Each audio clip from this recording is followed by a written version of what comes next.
Hello, I'm Father Deacon Andrew Bennett. I'm the director of the Cardis Religious Freedom Institute.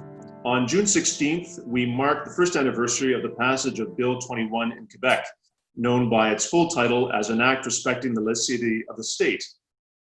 This law banned the wearing of outward displays of religious symbols by public sector workers in Quebec, including teachers, crown prosecutors, departmental civil servants, among others. The law and its effects have not been without controversy both within and outside of Quebec. Indeed, there's already been one significant court challenge to the law in the past year. To explore the secular law 1 year on and to examine its cultural impact, I'm joined today by Maxime Couture and Beryl Wajsman. Maxime Couture is pursuing PhD studies in political science at the Université du Québec in Montreal, where he specializes in ethics and political philosophy. He is also a regular collaborator and political commentator at Le Verbe magazine. Beryl Wajsman is editor-in-chief of the Suburban newspaper group and founder and president of the Institute for Public Affairs of Montreal. He holds 2 law degrees from McGill University and has spent over 30 years combining the worlds of politics, community activism, and media, and he is a regular commentator on Quebec politics and culture. Welcome to both of you. Hi, Thank you. nice to be here. Well, let me just start off by asking sort of a general question. That is, I'd like to get your thoughts on where we've come in this year since the passage of the secularism law, and just how you see things having developed since its passage. So why don't we start with you, Beryl? Where we've come. The demonstrations have died down, and there were a lot of them at the beginning. There have been problems with hiring, particularly in education. But I don't think a lot of the fears that this would grow to be something more, some kind of an anti-religious movement, have panned out. It was never the burning question of Quebec society, but it has been a theme since the Quiet Revolution of revolt against authority, all authority.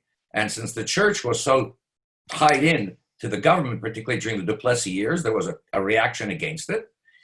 And I think I'm hopeful. I certainly have been on more of these discussions on French television, particularly because I think I'm one of 2 commentators who are not francophone de souche who actually support the bill. I think there's an understanding that this is not Pauline Marois' charter. Pauline Marois' charter, and I'll make one correction, Andrew, of your intro.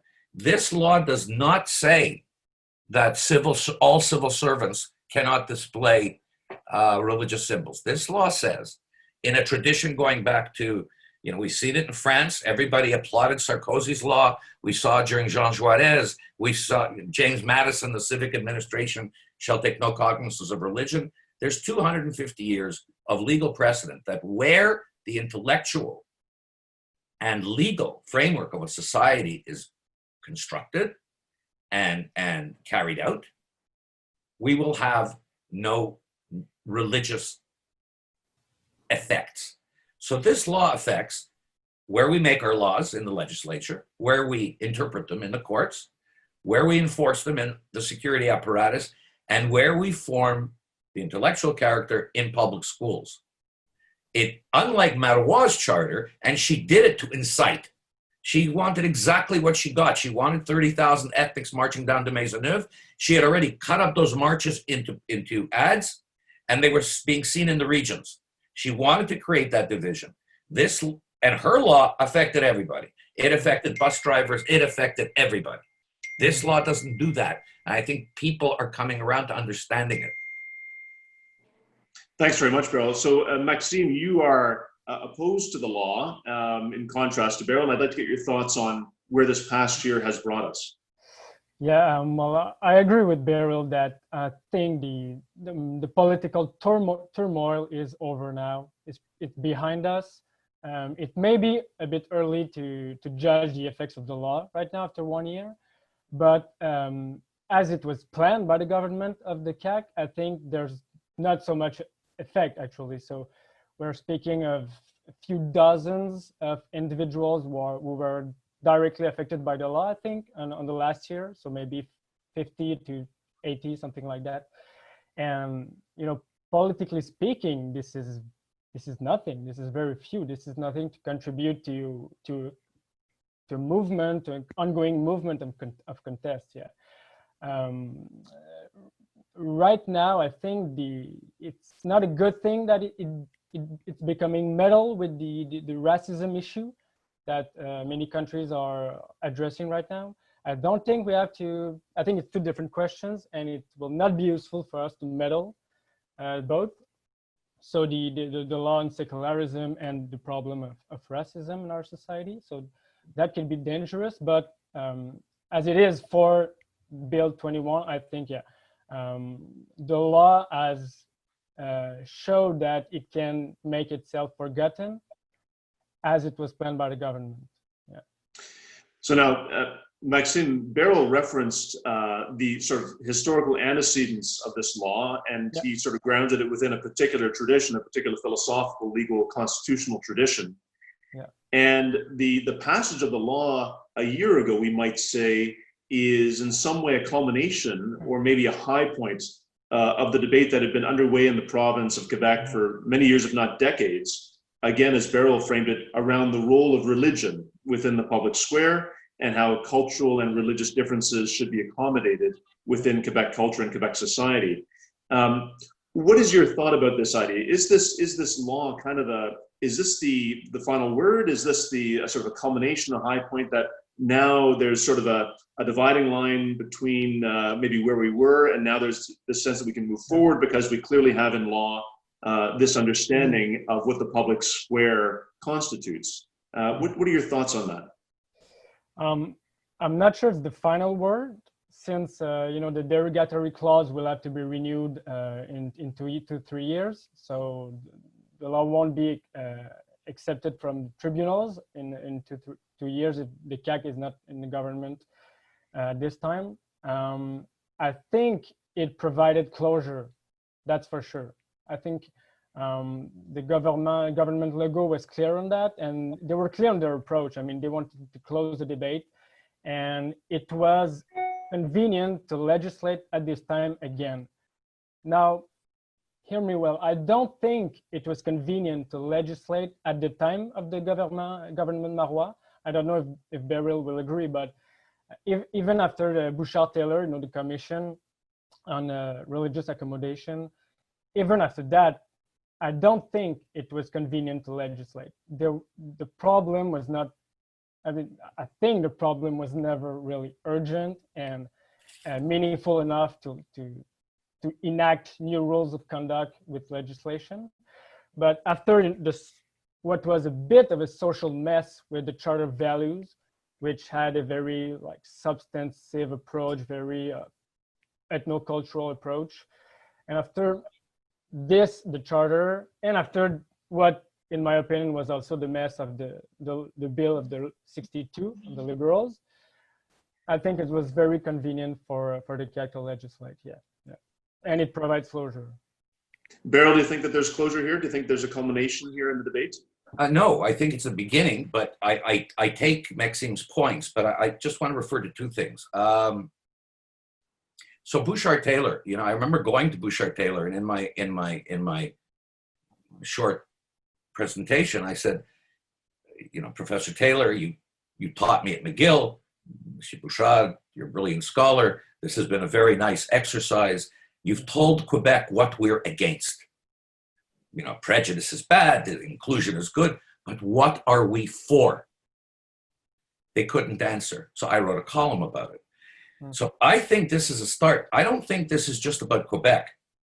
When I speak in Alberta, when I speak in Ontario and Ottawa, I get the same things. People are looking at Canada as a whole. I remember in 1995 attending a Cité Libre meeting, and Pierre Trudeau said his biggest failure was the encastration, si vous voulez, the legal. We think in two languages here, Andrew. I'm thinking of the French word. I can't think of the English word anymore. And I come from France. So of putting the multicultural rights in the charter. Because his idea of multiculturalism was to teach various new groups universal values of Western liberalism, the big five. Not to appeal to every particularity. When you put it into a charter, as he said, they have the right to ask money. Our whole approach to multiculturalism across the country, instead of being a compassionate way of applying laws to newcomers, of education and persuasion instead of coercion and compulsion, has become a political pig trough of incredible financial proportions. So across the country, we're having this debate now. Canada has been condemned by the OECD, the Organization of Economic Cooperation and Development, for 4 years in a row for having the worst social security in the G7. Our seniors who've worked their whole lives get a maximum of $14,400. 40% of seniors have no pensions, private, and no RSPs because of high taxes. In France, with the same taxation level, seniors, their pensions are 80% of the average of your top 30 earning years. You know why? Because in France, they've had a mur de feu, a firewall between l'État et la foi. Half of 1% is spent on multiculturalism. Their religious institutions, churches, synagogues, mosques, whatever, do not have the tax breaks they have here. In Canada, and this is across all provinces, we sometimes spend 10% a year. You know what 10% of $350 billion is, our federal budget? We eradicate poverty. So there's a whole conversation going on now, particularly now, it's restarted. When things are so difficult, should government not get back to public service, not social engineering? Freedom of religion, of course, but freedom from religion, freedom of multiculturalism, of course, but not funding it constantly. And I'll just end this on one note. This is not a new issue. Thomas D'Arcy McGee, the only politician in Canada to be assassinated, died for this. In 1863, he said, there is room in this Northern Dominion under one flag and one set of laws for one great people. There is no possibility for that greatness under that same flag and those same laws. If we succumb to 100 squabbling particularities, we are now succumbing to 1,000 squabbling particularities. And if freedom of religion means in the public square, funded by the public square, then let's get rid of the monotheistic faith. Let's look at everybody else. The Hindus have 5 major gods, over 500 minor gods. Our indigenous people, we recognize 612 First Nations. Why should their rights be any less than our rights? We got a big problem with this, and this has to be resolved in the next years, because guess what? Money's running out. So Maxime, it seems that Beryl here is making a claim about what the common good is. What the understanding of the common good is that this law affirms, and ultimately an approach to multiculturalism, an approach to pluralism would affirm. So what do you think this law says in the context of Quebec, and maybe extend it across Canada if you wish? What does this law say about pluralism within Quebec? What does it say about the freedom to publicly express one's faith? Is it contravening maybe a robust understanding of religious freedom, for example? Right. I agree with pretty much everything what Beryl said, but one needs not to forget also Quebec specificity in cultural and historical. So we have like 2 divides here. So we have the divide between the state and religion, but also the divide between provincial Quebec politics and federal politics. So I don't think the law is really common good orientated, but many nationalist commentators actually identified the law Bill 21 with common good politics. Why? Because it kind of affirmed the reality of social community, of cultural community over the individual, what is seen as individualistic, atomizing, and multicultural Canadian politics. So, and I think there is truth to that as it may seem, Bill 21 is an action for the common good, against individual rights politics, which are seen as divisive. And now, on the other side, on a bit of more moral stance, I don't think actually there was any moral justification for Bill 21. But more of an aesthetical justification. Of course, in Quebec, as in many Western societies, the state has a high symbolic value. so neutral state as a tool, a common tool for the common good, it is a value in itself. But when you justify a restriction of individual rights, you have to have a moral claim. But in this case, the argument was about state laicity, which is, in my opinion, a bit vague, a bit of an abstract concept. So the real question here is, how does forbidding religious signs for not all civil servants, but most of them still, how does it contribute and promote the common good? And the usual answer is, well, it promotes state laicity, okay. But how state laicity does promote the common good? How does it actually make the life of all the citizens better? So I think we're facing not so much common good politics than nation building politics. And I'm not saying that nation building politics is always wrong. I'm just saying now that the moral justification was weak in this case to forbid, religious sign for people who are only who are civil servants, lay civil servants. Yeah, not Beryl, all civil servants. So Beryl, this is not all, that's right.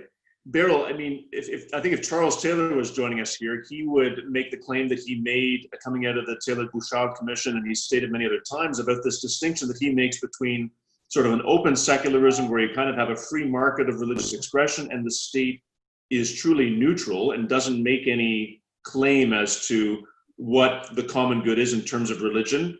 And then sort of the closed secularism where the state does stake its claim either towards kind of an enforced secularism, which certainly is a faith of a form, or an established religion in some ways. So what do you think about that sort of understanding of Taylor's, that maybe if we look at the secularism law through that lens, we're seeing a closed secularism emerge here in Quebec that, to Maxime's point, is maybe a bit of a moral issue. Okay. So Taylor, you're quite right in your analysis of where he goes, and he always stops one step short because everybody's afraid to touch the third rail. And here's the third rail. The third rail is that religion, never mind the opiate of the masses, religion has been a constant source of friction in the public square. But in Quebec, it was part of the nation building process, and the anti-religious sentiment was part of the liberation of Quebec in the 60s. And we're not talking about this century. And frankly, Canadians who are hearing this should know this because it's a tragedy how few young people study history. I don't know how you can have a democratic society when young people take history as an elective only in grade 11. This is not a new debate. Canada was formed on this debate in the Confederation debates. And before them, the two great political leaders of Quebec, Georges Cartier on one side and Aimé Dorion on the other. We got a town named after Dorion. And Dorion insisted that the Canadian Confederation protect religion and language. He wanted political parties based on that. And Cartier said famously, no, j'ai une nouvelle vision politique, un nouveau caractère national. I have a new vision for a national political character, not tied to religion, not tied to language. Keep that at home. This is not a new debate. And this debate has come up now because so much of religion, not as a matter of the right to practice your faith, which no one disputes, but as a right to demand support from the state, a right to demand support from institutions in the same multicultural framework. So for example, you've got religious students demanding prayer rooms at universities. Constantly, that's just a small, but this is everywhere. It's enough. You cannot. I once wrote a column. Oh God, I'm almost afraid to say this because half of your viewers will love me and half of them will hate me. I am as much of a hedonist. I told you that's my religion. I don't care what adults do. But I once wrote a column against the demand to impose on religious institutions the obligation to marry gays. Why? I don't care if people are gay or lesbian. Here was my problem with it, that even in that issue, on the LGBTQ issue, religion and multiculturalism again became a burden on the state because they wanted to raise secular right to the level of religious sacrament. Religious sacrament should not belong in the public square. I like the French model. You can get married in a church. I came here from France, 40% of my family's Catholic, 60% is Jewish, but you got married. You could get married wherever you want, synagogue, church, mosque. But the only marriage that's official is what you do at the Hôtel de Ville. And here we had a movement that was rightly fighting for their freedom, gays and lesbians, LGBTQ2U, I don't even know what the letters are anymore, and rightly fighting for their freedoms. And then they want to impose on society not just the secular obligation of institutions, which is correct, to marry them and to protect them with insurance and everything else, but to put that obligation then onto religious institutions, thereby bringing religious institutions into the secular world where they wanted to keep them out of. We can't have this mélange. It's just too big a giamborta, as the Italians say. It's too big a stew. It's got to stop somewhere. So Maxime, this is an interesting point. I mean, Beryl is sort of making this connection between, for example, funding for indirect funding, let's say, for religious organizations through the charitable exempt status and charitable benefits that religious communities get in terms of tax credits and what have you. But what about this? Because at the core of this debate seems to me to be, how can one live their life fully as a religious person in the public square? Yeah. And so are we seeing, do you think, in Quebec and then maybe generally within Canada, a contraction of the public square for people of faith to not simply go and worship where they wish to worship, but also how they seek to live out that religious self in all aspects of their life? Yeah. Or is there something else at play here?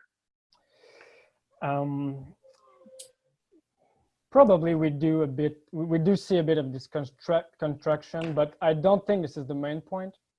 And I don't think you can make a strict parallel between the Révolution Tranquille back in the 60s and what is happening now.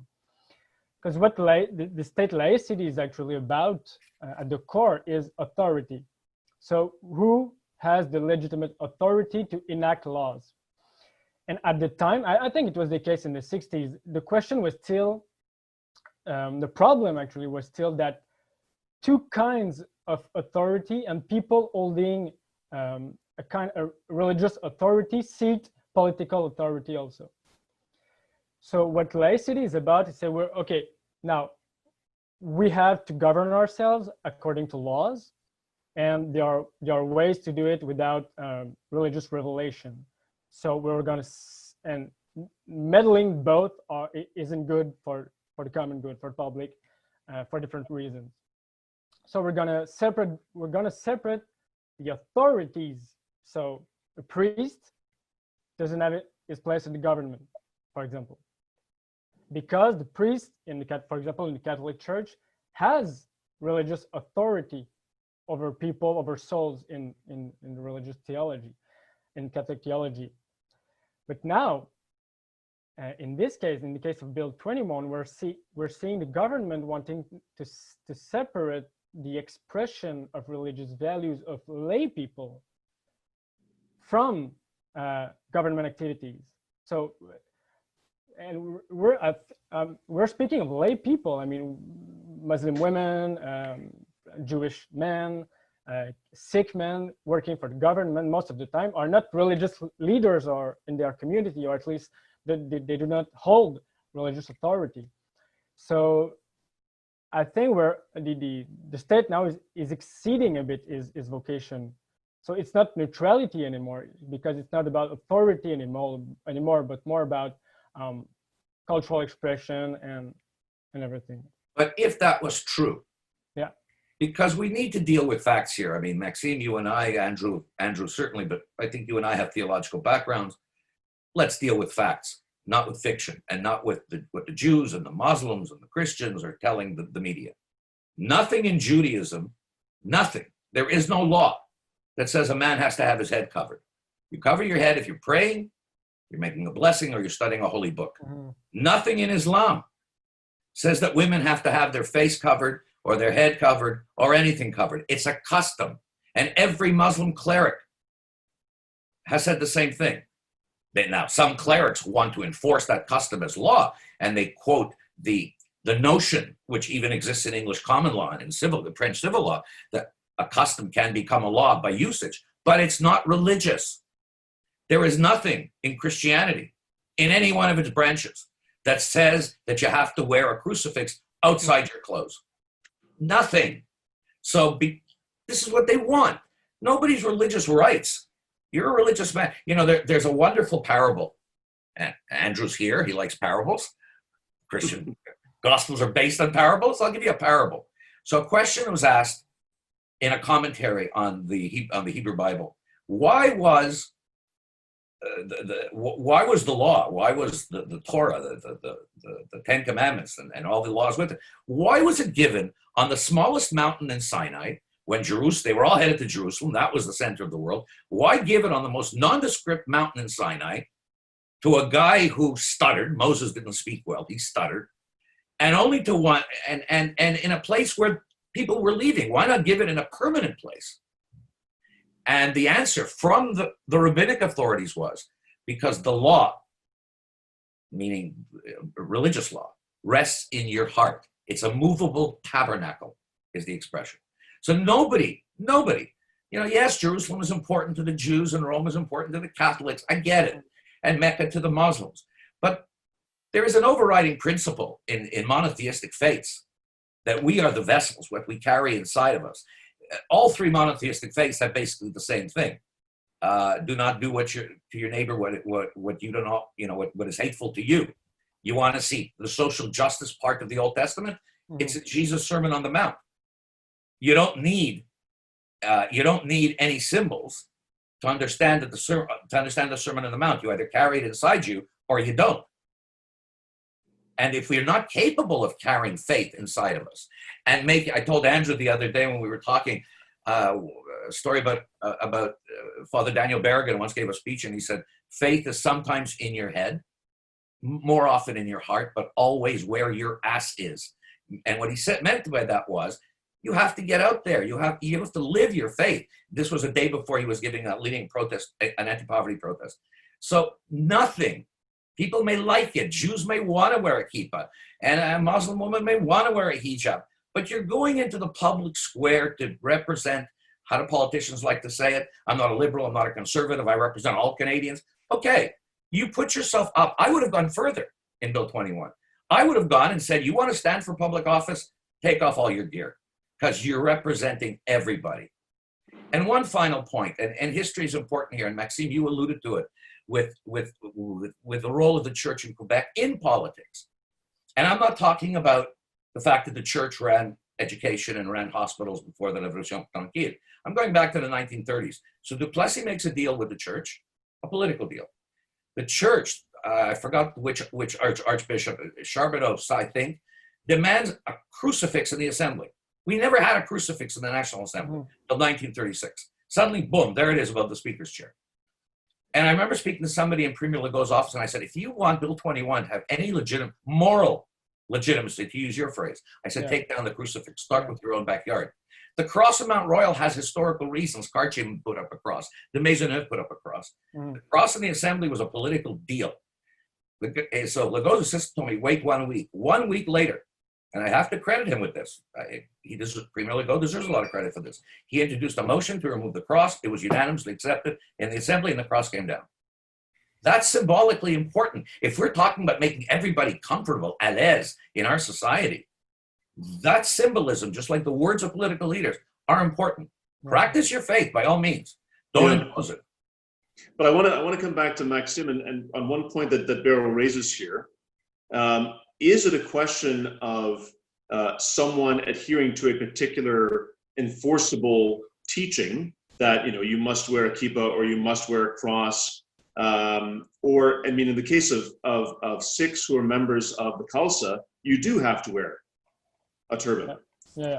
So that's a bit of a distinction there. But how much of this is not necessarily about enforcing a religious tenet and about people who practice a particular faith being able to practice that faith in a way that they feel is most the fullest way of expressing that as possible, and they want to be able to do that in the public square. Right. In fact, yeah, I don't think the distinction between like forced commandments of wearing religious sign or a free will to do it is very important, because it's not political actually. So let me ask, why should the state actually interpret the religious texts and traditions of religious communities? So I think this is not the question actually.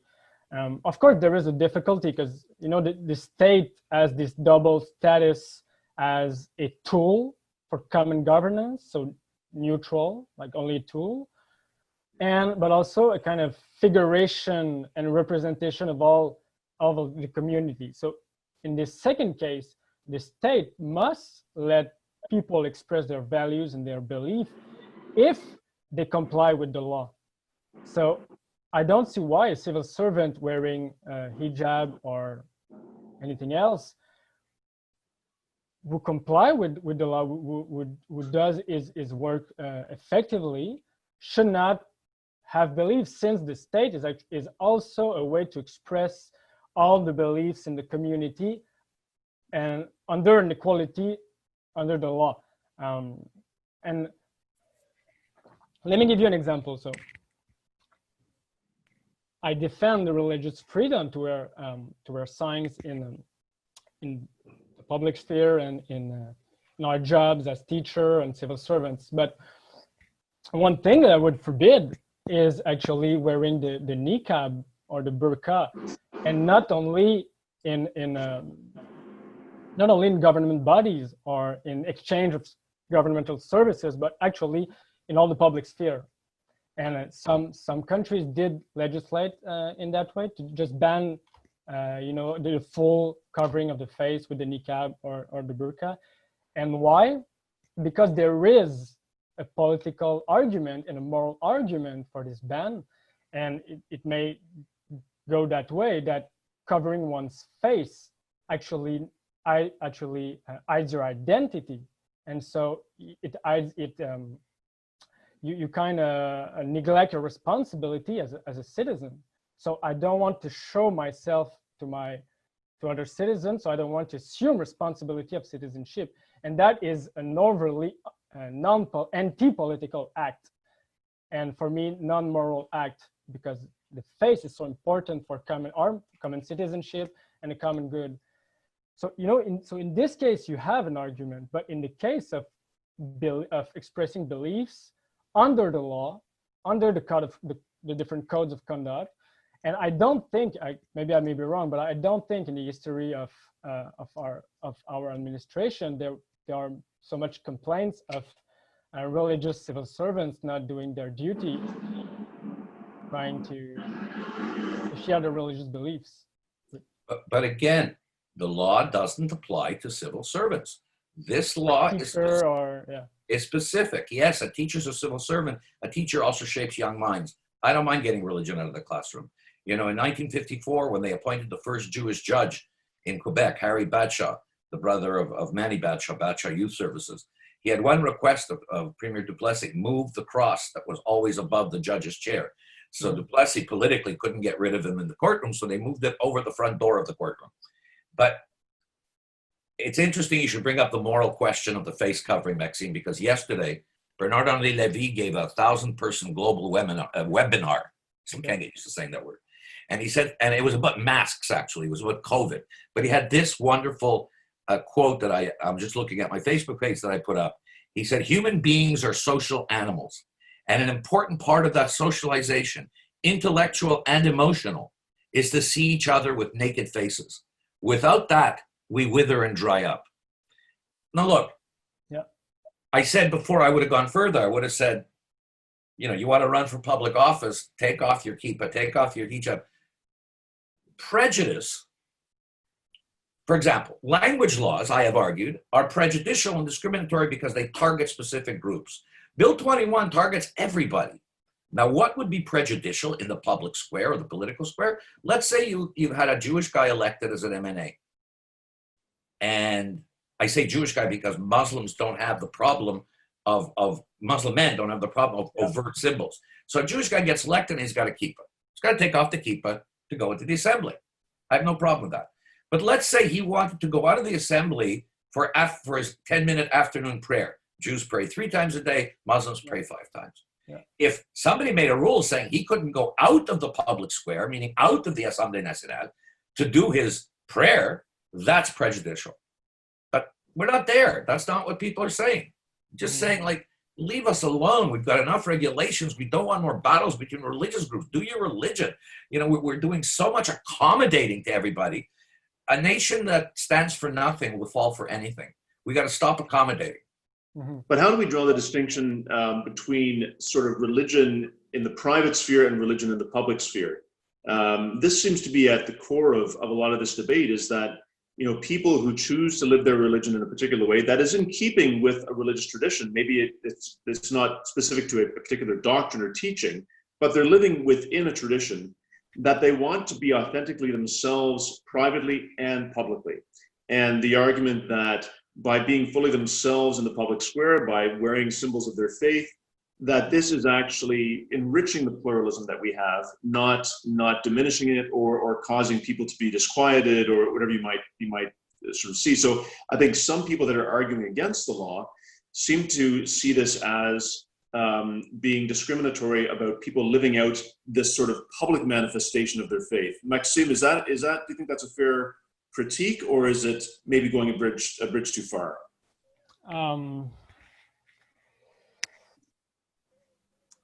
I think the divide, between private and public is very important here. I think at the first place, our view of religion is pretty weak. I mean, we forgot that there is, I think fundamentally, there is this dialectic between politics and religion, and that you can actually not separate them totally. You can separate different authorities, but I think there's on the first and a positive dialectic. I mean, when a culture grows and evolves, it looks up to the sky, in my opinion. So the God question becomes inevitable, and politics as a mediation, as a tool as a mean for the common good, is being reminded by religion that there is something more than political issues and that immanent frame of life. And we saw during the totalitarianism of the 21st century, a lot of religious actors and religious thinkers being battling actually the Nazis and communist Russia and everything. So there's this idea that religion, with its virtues and its discourse on God, reminds the political sphere that it's not just about politics, and it's not just about this specific community, but about the good and about being able to live a good life according to the highest values. Great, but when you throw that, sorry. Yeah, no, go ahead. Go ahead, Beryl. Great, but when you throw that argument, and now Andrew's at fault for this point, the appropriation of the word pluralist to include everybody's diversity is the confusion of language. Pluralism doesn't mean diversity, and there is no strength in diversity. Right. No, correct. This very popular thread, diversity is our strength. Nonsense. You can't build a society. Was organized originally for one reason. What first principle? Defense. We decided in the midst of history, we'll get together in a village, and it's better to fight off the wolves by giving a little bit of our liberty and a little bit of our treasure to the group. We never ceded our passions to the group. Diversity cannot possibly be a strength, because when you've got so many diverse people speaking so many diverse languages, believing so many diverse things, without, as Pierre Trudeau said, without a bridge into pluralism. Pluralism is simple. Mm-hmm. Pluralism is the acceptance of diversity, not the bending over to it, not the pandering to it. We can't all become, Boss Tweed and Tammany Hall in New York in 1848, giving $1 to every Irish immigrant, come see me for a job. Pluralism means simply a mindset.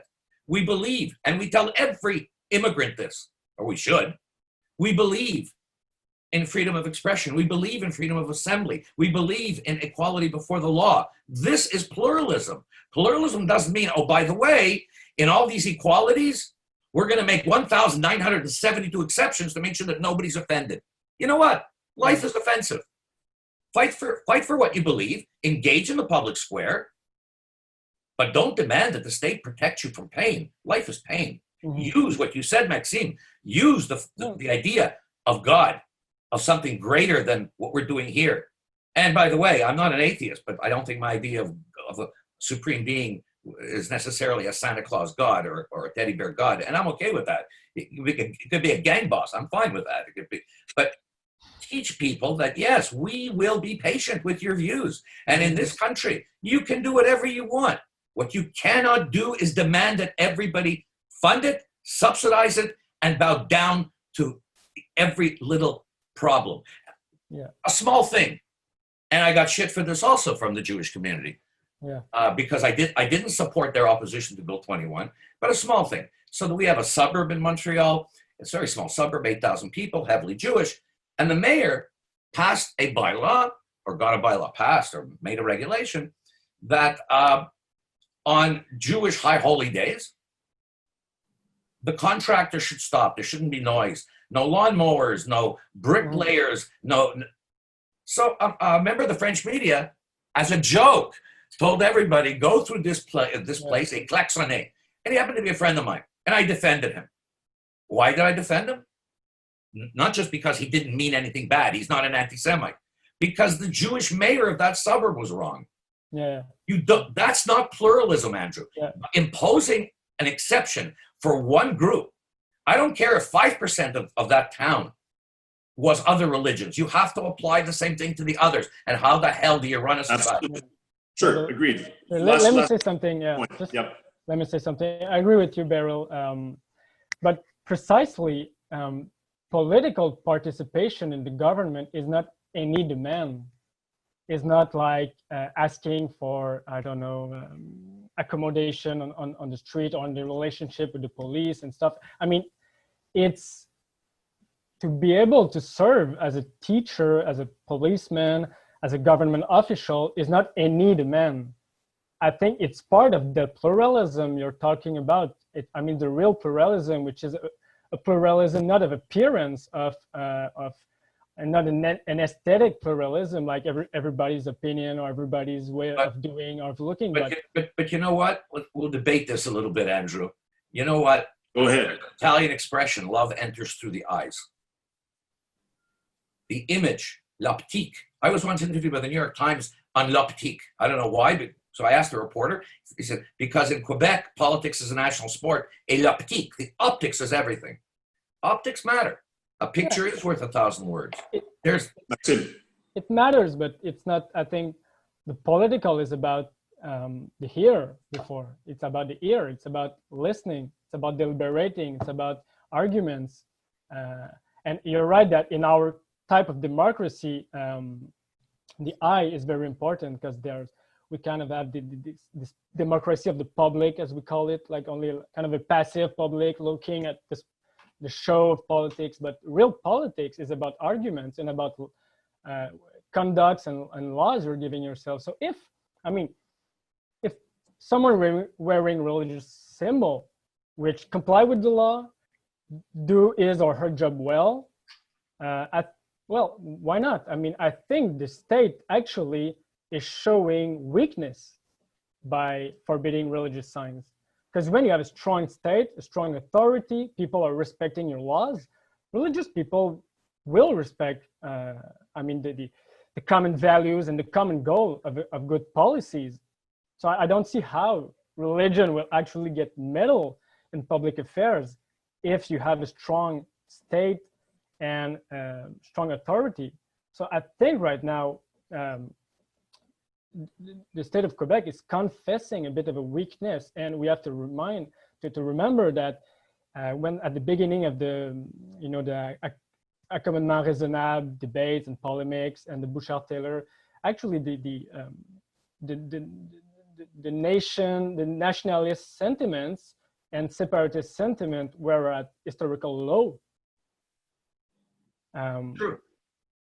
So just to clarify, just one last point here, Maxime, are you saying that a state that is truly confident in itself and the role that it plays and professing a pluralism should be in a sense big enough to accept the presence of openly religious people wearing religious garb and so forth in its midst, and that actually strengthens the state rather than weakens it? Is that where you're going? Yeah, I think so. Yeah. Except that it's all the accommodations that Maxime talked about, and I love the way you phrased the question, Andrew. It's precisely all the thousands of accommodations that has weakened the state and weakened intellectual pluralism. Because people want gifts, they want goodies, they want Christmas every day. The 5 big gifts of pluralism of free societies, the whole strain of liberalism.